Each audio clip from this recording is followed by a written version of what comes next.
Le calife cigogne de Sarah Cohn Bryant. Traduit par Élisée Escande.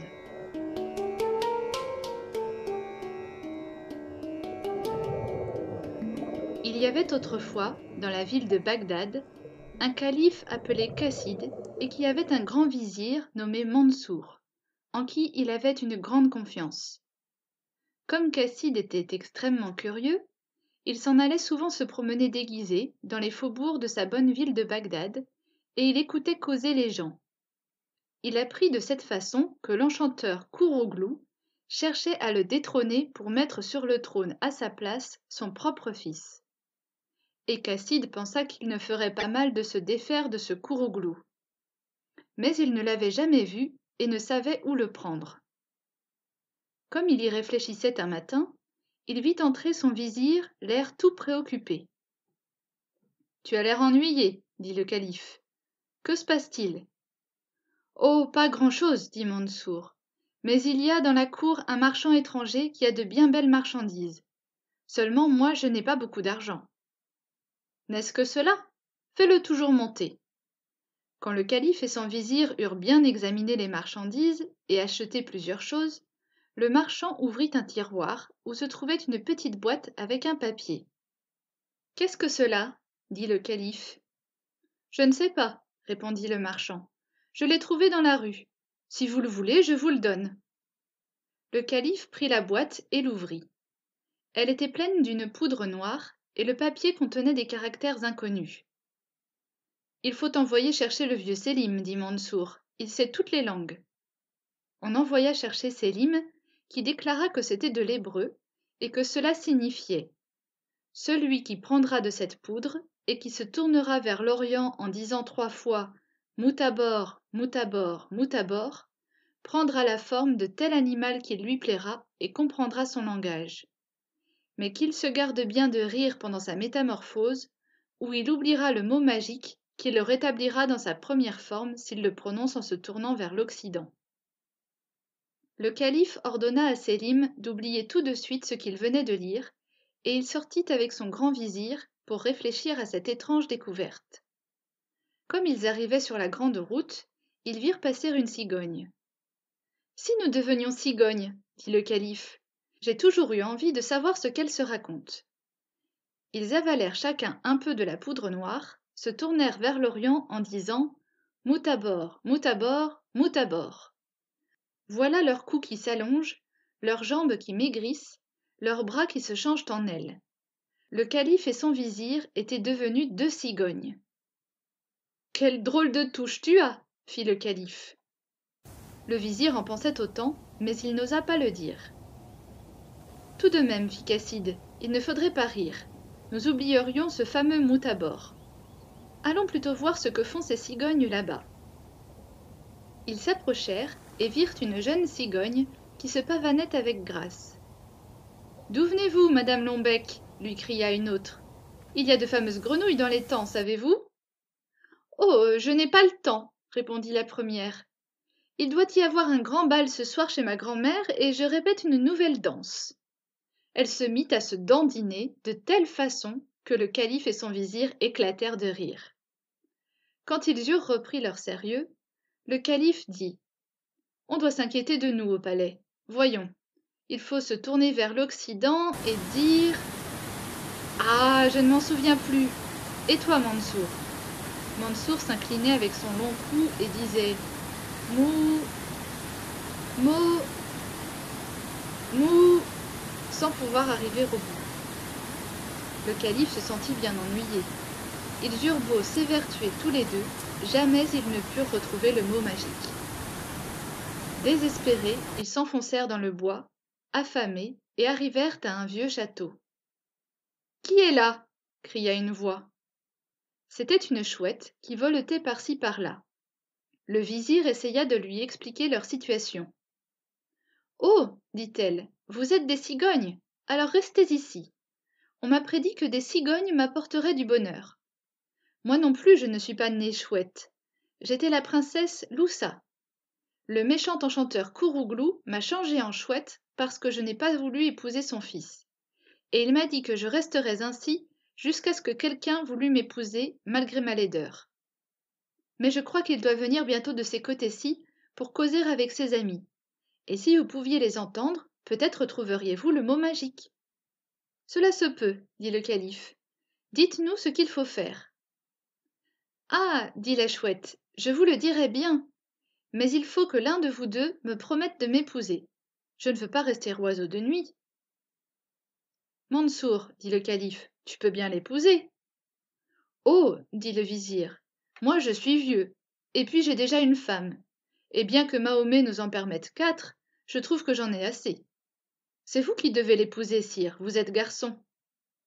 Mais si elle est laide, c'est ça qui sera agréable. Ils discutèrent ainsi quelque temps, mais le calife avait tellement peur de rester cigogne toute sa vie qu'il se décida à faire la promesse. La chouette eut l'air ravie et ajouta: Vous tombez bien, c'est justement ce soir que doit avoir lieu le festin. Cachez-vous derrière cette fenêtre et vous entendrez tout ce qui se dira. Plusieurs hommes arrivèrent en effet et s'assirent à un festin dans la grande salle. Cassid et Mansour reconnurent tout de suite le marchand qui leur avait vendu la poudre noire et qui n'était autre que l'enchanteur Courouglou. Quand le repas fut presque fini, quelques-uns des invités demandèrent au prétendu marchand de leur raconter quelque chose. Et tous rirent comme des fous pendant qu'il leur expliquait comment il avait changé le calife et son vizir en cigognes. « Quel mot leur avais-tu donc donné » dit l'un d'eux. « Oh, un mot latin pas bien difficile à retenir pourtant. Mutabor. »« Mutabor, Mutabor, Mutabor » s'écrièrent en s'envolant les deux cigognes. Et le calife, avec son vizir, se retrouvèrent devant la porte de la chouette. Une belle jeune fille en sortit et s'élança vers eux. « Qu'elle est belle » ne put s'empêcher de s'écrier Cassid.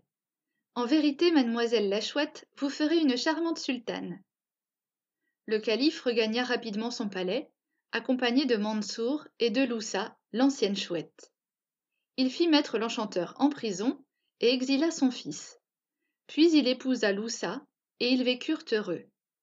De temps en temps, le calife s'amusait à imiter Mansour quand il était cigogne et ne pouvait dire que « Mou, ma, mou », ce qui faisait rire aux éclats la sultane et ses enfants.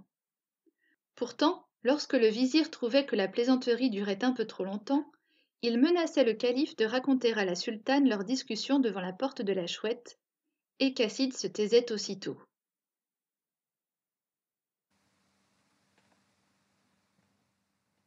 Histoire de la vieille femme et de son cochon.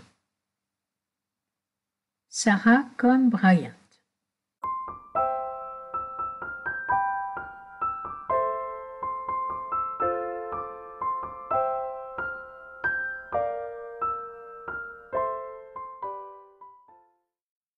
Il arriva un jour qu'une vieille femme, en balayant sa maison, trouva une pièce de 10 sous, toute bosselée. « Qu'est-ce que je vais faire de cette pièce » dit-elle. « Je vais aller au marché et je m'achèterai un petit cochon. » Elle alla donc au marché et acheta un petit cochon. Mais comme elle revenait à la maison, elle rencontra une barrière et le cochon ne voulut pas passer par-dessus. Elle laissa le cochon et alla un peu plus loin, et elle vit un chien. Elle lui dit: « Chien, mords mon petit cochon, parce qu'il ne veut pas passer par-dessus la barrière, et je n'arriverai pas à la maison avant la nuit. » Mais le chien ne voulut pas mordre le cochon. Un peu plus loin, elle rencontra un bâton. Elle lui dit: « Bâton, va battre le chien, parce que le chien ne veut pas mordre le cochon. Le cochon ne veut pas passer par-dessus la barrière, et je n'arriverai pas à la maison avant la nuit. » Mais le bâton ne voulut pas battre le chien.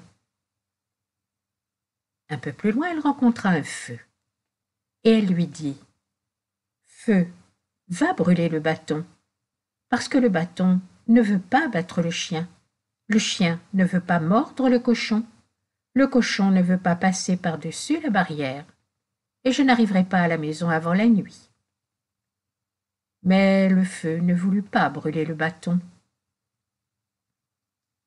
Un peu plus loin, elle rencontra de l'eau, et elle lui dit « Eau, va éteindre le feu, parce que le feu ne veut pas brûler le bâton ne veut pas battre le chien ne veut pas mordre le cochon ne veut pas passer par-dessus la barrière, et je n'arriverai pas à la maison avant la nuit. » Mais l'eau ne voulut pas éteindre le feu. Un peu plus loin, elle rencontra un veau, et elle lui dit « Veau, il faut boire l'eau.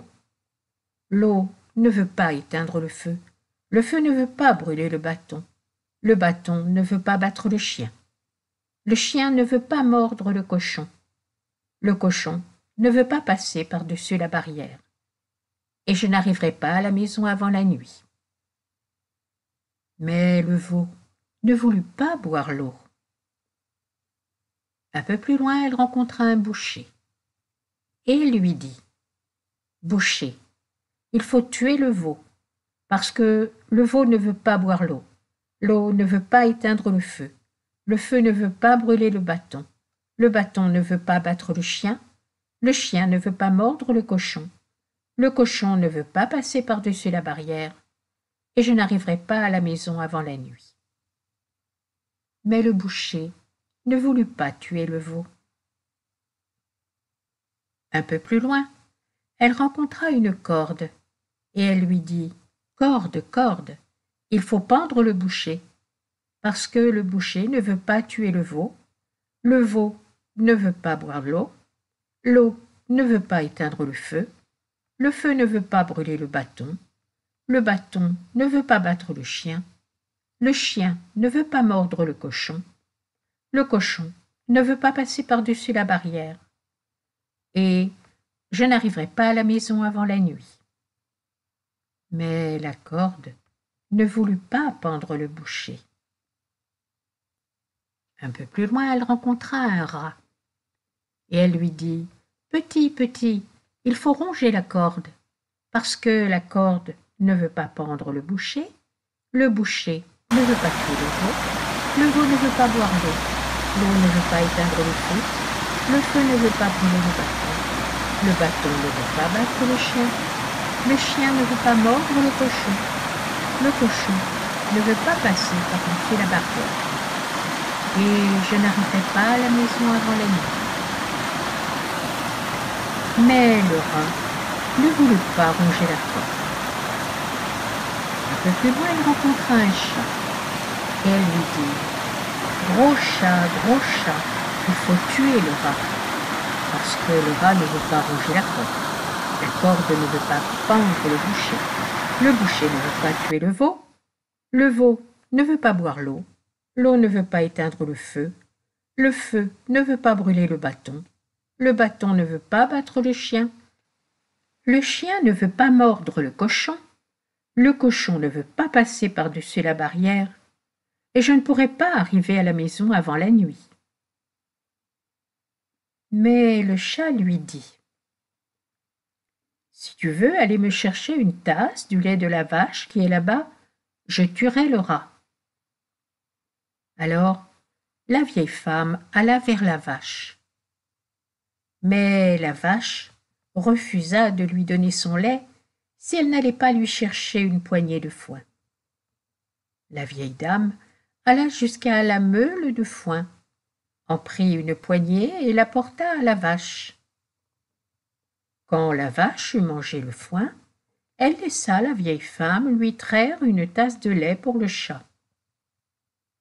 Le chat but le lait, et alors il voulut bien tuer le rat voulut bien ronger la corde voulut bien pendre le boucher voulut bien tuer le veau voulut bien boire l'eau voulut bien éteindre le feu voulut bien brûler le bâton voulut bien battre le chien voulut bien mordre le cochon sauta par-dessus la barrière, et ainsi La vieille femme rentra chez elle avant la nuit.